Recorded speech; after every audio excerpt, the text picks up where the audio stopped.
What is up, guys? Welcome back to the channel. Today's reaction video is 12 barbecue chains ranked from worst to best.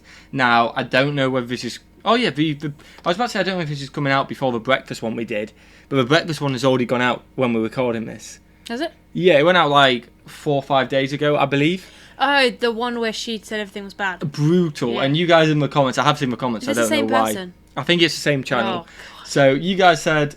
It's their opinion. It is their opinion. This isn't our opinion. We're going to take their advice. Some people agreed and said, nah, Spawn, the list couldn't be any better. Some people was like, you know what, I actually like that. So it is all personal preference. So this potentially is going to be a little bit brutal, which we kind of enjoyed as well in the last one, didn't we? So smash that button if you enjoy this kind of content. You guys enjoyed the breakfast one the other day. I don't know why I said it hadn't come out yet because I've read all your comments. You enjoyed it, so we're doing the barbecue one today. Smash that subscribe button as well, you absolute legends. And are you ready? I'm ready.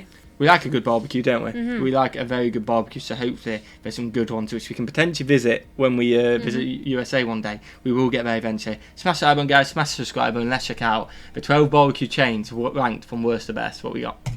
Could the former president of a billion-dollar healthcare company have possibly been responsible for creating the best barbecue franchise around? Bring some extra napkins because we're ranking barbecue chains. Oh, I'm already hungry. Most barbecue chains get their start as small local restaurants, serving up their region's signature style of barbecue. That can't be said for Famous Dave's, however. Famous Dave's founder Dave Anderson grew up in Chicago. Even after spending 25 years searching for the nation's best barbecue, he wound up opening his first restaurant in a small resort he purchased on Big Round Lake in Hayward, Wisconsin. The restaurant was actually a barbecue shack, and the resort featured just 8 cabins. But the location was hugely popular, often serving as many as 1,000 diners a night. I learned how important it is to have the right ingredients and that good food takes time. Today, Famous Dave's has around 150 locations across the U.S., with locations in 32 states. Menus vary a little from one location to the next, but most serve a variety of types of barbecue, loosely inspired by regional specialties. In reality, their smoked and grilled meats, sides, pastas, and other dishes are more in line with standard chain restaurants than they are with a classic corner barbecue shack. Or, as one reviewer put it, if you've ever had real barbecue, you should never go to this place. Dickey's Barbecue Pit started as a single location in Dallas, Texas in 1941. Founder Travis Dickey served beef brisket and pit hams alongside 2 side options, barbecue beans and potato chips. 2 of Dickey's sons took over the family business in the late 1960s and quickly turned the restaurant into a chain, opening locations throughout Dallas and Fort Worth. In 1994, Dickey's Barbecue Pit began franchising, and in the 2000s, it went international. Today, Dickey's has more than 500 restaurants, making it the largest American barbecue chain in the world. Dickey's has suffered some of the effects of any restaurant that grows to this size, however, with the most notable one being that the food can fall under par. For example, one reviewer reported that the mac and cheese tasted eerily like Stouffer's, and generally reported that the meats were not bad. The verdict, I suppose that is the issue. It doesn't happen every place. Some people will get it right, some restaurants will. But the more you have, the more you're focusing on, you haven't got that same chef at that original one at every single one. Yeah, exactly. So sometimes the chefs aren't going to be as good and the food's going to lack. That doesn't mean it's lacking everywhere. No, but yeah, I get what you mean. Costs are potentially going to be cut because you have to buy more of it and stuff like that. So it does make sense for more than potentially the worse it is. Yeah, I get what you mean. But one of them may be great. Exactly. So you never know. Let us know your experience with it. Kind of putting a whole general on, isn't it? Yeah. If you live in an area that isn't known for its barbecue and local restaurants aren't an option, Dickey's Barbecue Pit should still be your last resort. Dinosaur BBQ doesn't have nearly the number of restaurants as most of the other large barbecue chains out there. Instead, the company has just 6 locations, all of which are in New York. If you're thinking that New York doesn't have its own barbecue style, well, you're correct. Dinosaur BBQ actually specializes in St. Louis-style ribs, which are dry-rubbed and slow-smoked, although it does offer a number of other options too, each coming from a different regional tradition. With fewer locations than its rivals, Dinosaur BBQ is able to offer a better experience than some of the bigger chains. But without a single style tying everything together, the menu feels a little random and disconnected. And some reviewers report that while the meat itself isn't bad for an East Coast restaurant, the dishes are practically drowned in sauce. Most authentic barbecue restaurants let diners sauce the meat themselves rather than doing so in the kitchen, which is arguably Dinosaur BBQ's biggest mistake. Another chain founded in a city that isn't known for its barbecue, City Barbecue got its start in Upper Arlington, Ohio, near the state's capital. It's also newer than most of the barbecue chain restaurants ranked on this list, having been launched in 1999 by founder and current owner Rick Mailer. It lasted about a day until I told my wife Bonnie, and then it became We very quickly, and now we have over 1,000 teammates of We. Today, the chain has locations in 7 states. While it might not be a top choice for proper barbecue lovers, it has succeeded in bringing barbecue to areas where the style is less common. One thing in particular that makes City Barbecue stand out from the big names is that they often run out of certain meats partway through the day. If this sounds like a bad thing, you'll think otherwise when you hear the company's explanation. According to Mailer, we're proud of the fact that we don't reheat food and only serve fresh products. I rate that. When we sell out, we sell out, and we need to let the guests know that because sometimes it's going to happen.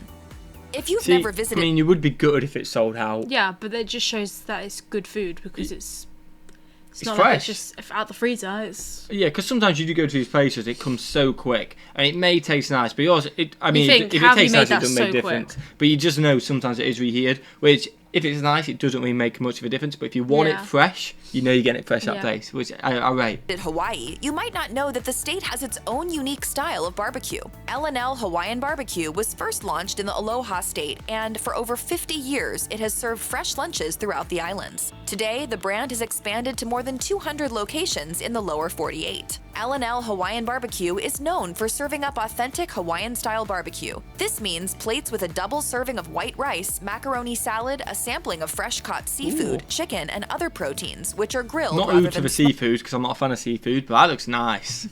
Do you think? Nah? Not your cup of tea? Not my cup of tea. I like the salad. Like the salad. smoked. This unique style of barbecue is the result of 19th century sugar plantation laborers who came to Hawaii from all over the world in search of work, sharing their lunches in the process. This in turn led to the development of a blend of regional cuisines, hence the white rice alongside macaroni salad and grilled meats. While ribs and brisket aren't on the menu here, a variety of other options will be, ones that are arguably more interesting than anything you'll find in a standard barbecue joint. Corky's Ribs and Barbecue has its roots in real Memphis-style barbecue. The first Corky's opened in Memphis, Tennessee in 1984. The restaurant is far from a copy of authentic Memphis-style barbecue, too. In fact, it's one of the restaurants that pioneered it. Despite having expanded beyond Memphis and even beyond Tennessee, the restaurant remains popular among locals. In fact, it's been voted the #1 barbecue joint in the city a whopping 22 times. Its Memphis-style barbecue starts with a spice rub, which often has a unique blend of herbs and spices created by each restaurant's pitmaster. Next, sauce is added to the various types of meat as it is smoked. The result is added flavor and a caramelized finish. Today, Corky's Ribs and Barbecue locations keep things classic with Memphis-style brisket, pork, ribs, and sausage. According to reviewers, however, some Corky's locations can be a little better than others. For example, one reviewer called the chain's Gatlinburg, Tennessee location the worst barbecue place I've ever been. I mean, the pork, it looked nice. I looked very nice at pork. But the worst... You know what? These people have obviously had a bad experience or had a bad day because that looked gorgeous. Let us know your opinions in the comments on all these. In Memphis, barbecue meats are sauced, then smoked. But in St. Louis, that order is flipped. St. Louis is known for its ribs in particular, which are grilled rather than slow smoked, then sauced heavily in the city's classic style of sauce, which is sweet and a little acidic. But while ribs might be the star of the show, other meats get the same treatment in the gateway to the West. St. Louis has plenty of barbecue restaurants to choose from, of course. One of the most popular chains, however, is Sugar Fire Smokehouse. The company was started by Mike Johnson, a restaurateur and chef who was already running several successful restaurants across the city. When he heard that a local Dickey's was going out of business, Johnson stepped in with his own unique take on St. Louis barbecue and found immediate success. Today, Sugar Fire Smokehouse has several locations across the country. The chain wins major points for its take on its home city's ribs and its unique side. Yeah, you like ribs, don't you? I like ribs. Ribs is your cup of tea. Though other restaurants might be a better choice for other kinds of smoked meat. Full Moon Barbecue was founded in 1986 in the heart of Birmingham, Alabama. If you're eager to visit the original location, keep in mind that it follows tradition in more ways than one. And like most old-school barbecue stands, it's only open on weekdays and is closed on weekends. However, if you're looking to get your barbecue fix it's just a jacket potato with a load of things, isn't it? Oh, right. Like we have jacket potatoes with beans, which people will call weird. Wouldn't be my cup of tea on it, but it looks like it's packed. If you enjoy that kind of stuff, I'm sure it'd be nice. Other time, you can visit one of their other 16 locations. While many barbecue chains have switched to smokers, Full Moon Barbecue keeps things classic. Each of the restaurant's locations has a 30-foot by 15-foot brick fire pit where they smoke their meats daily. Brisket, pork, chicken, turkey, and catfish are some of the menu's popular proteins, while traditional southern trimmings are also available, including corn on the cob, collard greens, and deviled eggs. But while Full Moon's menu shines in some areas, it's a little lacking in others, and some reviewers have reported their meals being a little hit and miss.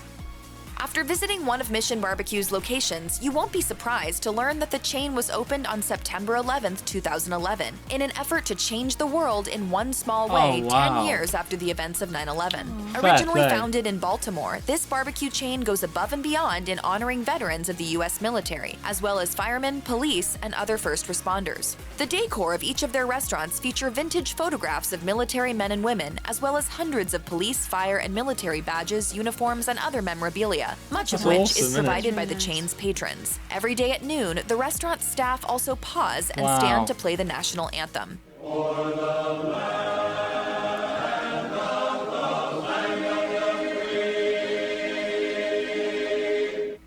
As for the food, rather than focusing on a single barbecue style, let us know where we can go to.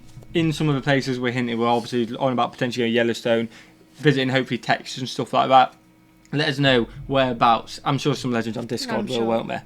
The menu features a selection of different regional specialties, and you can dig into Texas-inspired brisket, St. Louis-style ribs, or Memphis marinated meats. And it's pretty good, too.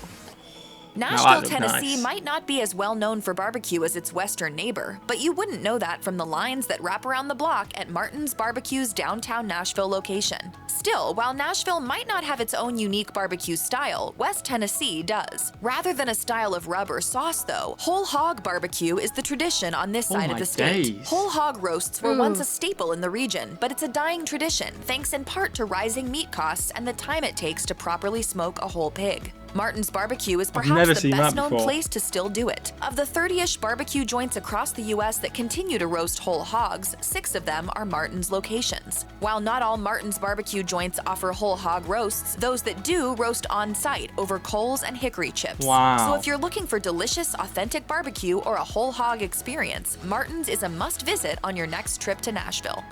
In 1990, Jeff and Joy Steeney attended their first barbecue contest, and they were instantly hooked. Not long after, they bought a competition-style smoker and started their own team, naming it Slaughterhouse 5. The team quickly started winning some of the most prestigious barbecue competitions in the country. It wasn't long before friends and acquaintances were begging the pair to open a restaurant. They resisted for several years before finally giving in early in 1996. Their first restaurant was actually called Oklahoma Joe's and opened in Stillwater, Oklahoma. Then, when the chicken counter in a gas station and convenience store closed in their neighborhood, they jumped at the opportunity to open a barbecue joint closer to home. They named it Joe's Kansas City Barbecue, and the rest, as they say, is history. The original I like them portion sizes. They're quite beastie, aren't they? They look very, very nice. Location still exists, but has since taken over the entire building. Despite having plenty of competition, Joe's continues to be one of the most popular barbecue joints in Kansas City. If you want to experience authentic Kansas City barbecue at its finest, Joe's is always a great choice.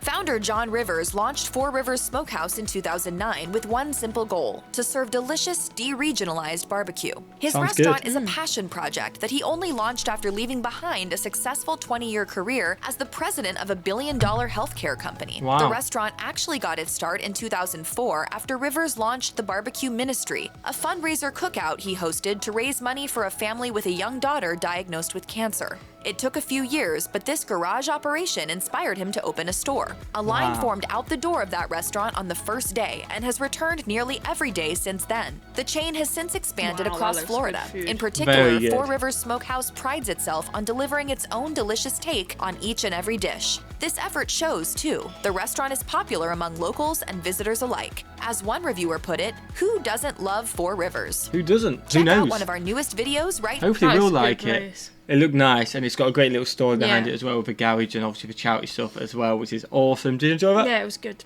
Are you hungry? I want to have brisket. I really want to try brisket. Yeah, every time we see these videos, we say we want to have brisket. But we want to have proper brisket in America, don't we? So let us know your favourite place for brisket. Smash the like button if you enjoyed it. Smash that subscribe button. Anything else?